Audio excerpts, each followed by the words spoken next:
Welcome to the Link edition this week. In other words, welcome to the Link. We continue to furnish you with information about your business, how to get it right, even things you may not focus on, you may not consider serious and important. Tonight we're discussing the element called pricing.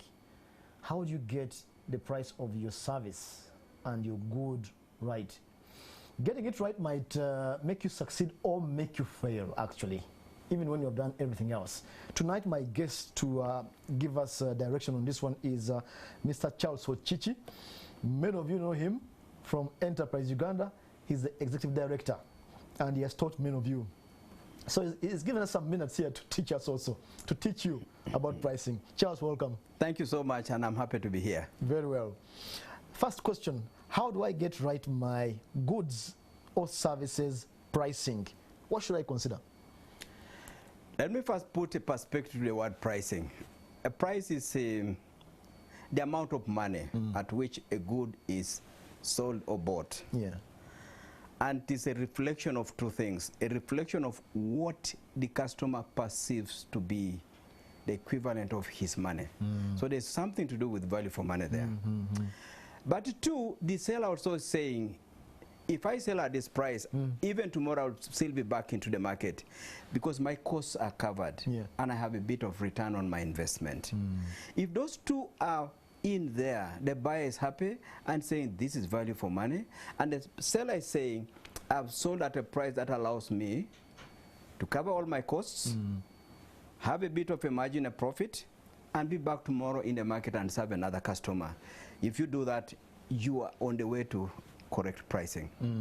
But there are a lot of dynamics inside there that you need then to address. Exactly, because how do I decide whether it's 1,000 shillings, whether it's 2,000 shillings?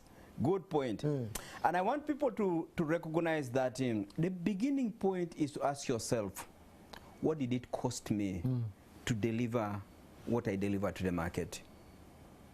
And those costs are of two types. There's what we call variable costs. In other words, a direct cost of producing something. You are making a cup of tea in a restaurant. You are going to buy milk, sugar. You're also going to put in some tea leaves.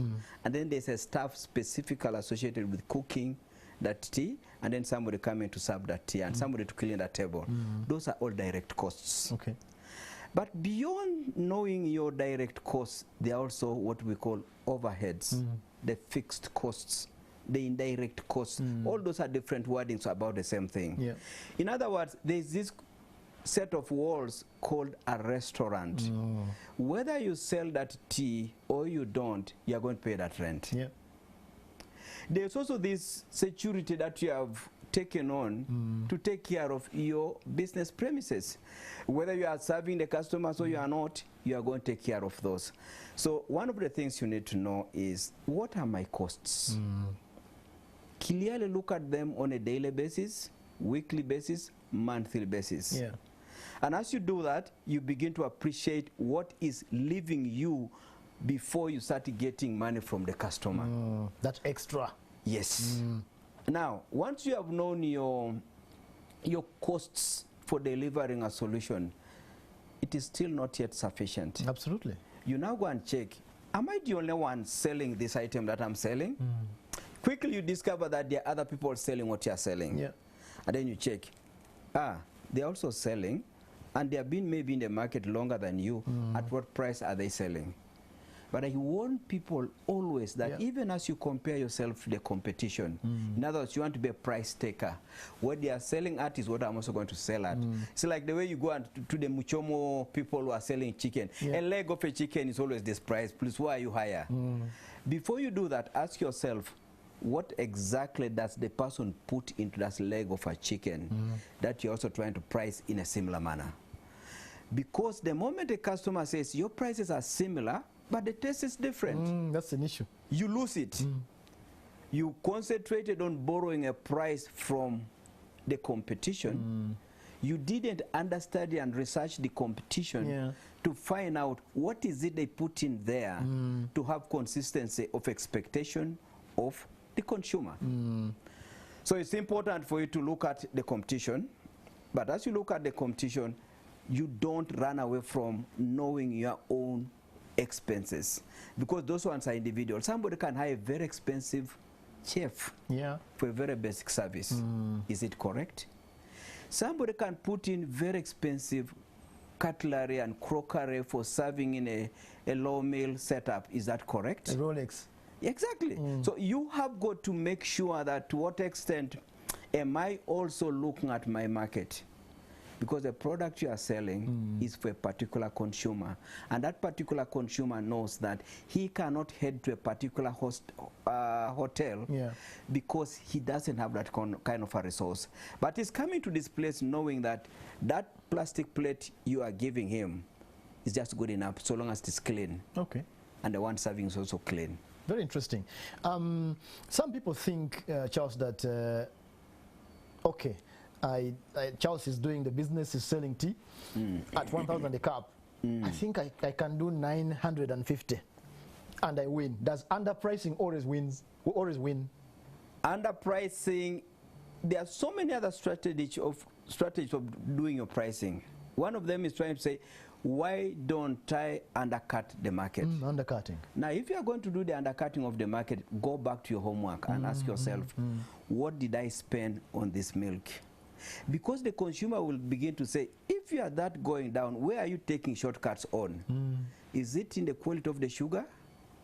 Is it in the quality of the way you are handling my cooking from behind in there? Is it because of the way you are buying milk from a certain source? Do not underestimate the power of the consumer to also check your cheapness. Because rather than talking about selling cheap, you better sell value for money. So just concentrating on undercutting and undercutting, one, it makes you lazy. Two, it's not sustainable. Three, the fellow who is offering the right value will communicate and say, what I'm selling here, this is how different it is. See my cup of tea, the moment you leave it for just a few minutes, you see some cream on top. And the consumer can see that and say, yes, go and get that cup of tea, leave it for half a minute, check whether there will be any cream on top. Then there you begin to say, aha, so a good cup of tea should have a certain amount of milk. Okay. A good cup of tea should have a certain level of hygiene. Then you begin to say, no, it's okay. I will not take my tea from here. I will take it from the other side. Very interesting, the complexity of the consumer. Correct. It's a takeaway even for me. Very good. Some people press according to the clientele social class. They say, if I'm selling a cup of tea in Muyenga, that means regardless, I'm going to price high because it is Muyenga or Ntinda. Is there wisdom in that? Can we be cautious? Could we? What do you think? The thing that you do by going that route is to actually say that I have a market segment that I'm targeting, and they value prestige, they value style, they value class, and I'm going to work with that. And that market segment I know does exist. So if you are convinced about that, you go that route. You will find that we have a lot of types of packed milk in this country. Absolutely. But there's a specific type of milk, and it's a local brand. It's called Jessa. Jessa will always leave that shelf faster than any other type of milk because people have had a perceived value about that particular brand. So as you go to what we call premium pricing strategy, you must recognize that your customers also have a certain level of quality expectations. If you meet those consistently, you definitely will enjoy that kind of pricing. And that's why I find that within the same environment that we are here in Kampala, there are some schools that are charging 1.2 million shillings a term, while others at 300,000 a term. And the fellow with 300,000 a term is still struggling to collect even the 300. The other fellow is oversubscribed. It speaks volumes about the content and what the fellow is giving out. And it also tells you that customers are rational. They always say, once I associate with this brand, I have no more headache of doing homework. You may have realized that when iPhone releases a certain version, either 10, 11, 12, 13, 14, you wait for weeks, for months before them to reduce. You wait, they will not reduce the price. Then the line is like this, and they are saying that is us. We have a distinction, we have an identity for class and for consistency. So for you to go there, you have mastered what it means to be at the top of your game. It seems, Charles, then, when we're about to finish, it's complicated because where iPhone is takes them years. Let's bring it down to me, the SME who's listening to Charles Ocici in the studio. Yes. Is it that complicated to figure out the mind of the consumer so I price correctly? Yes, I can have my product, but how do I figure out the mind of the consumer? What do I do?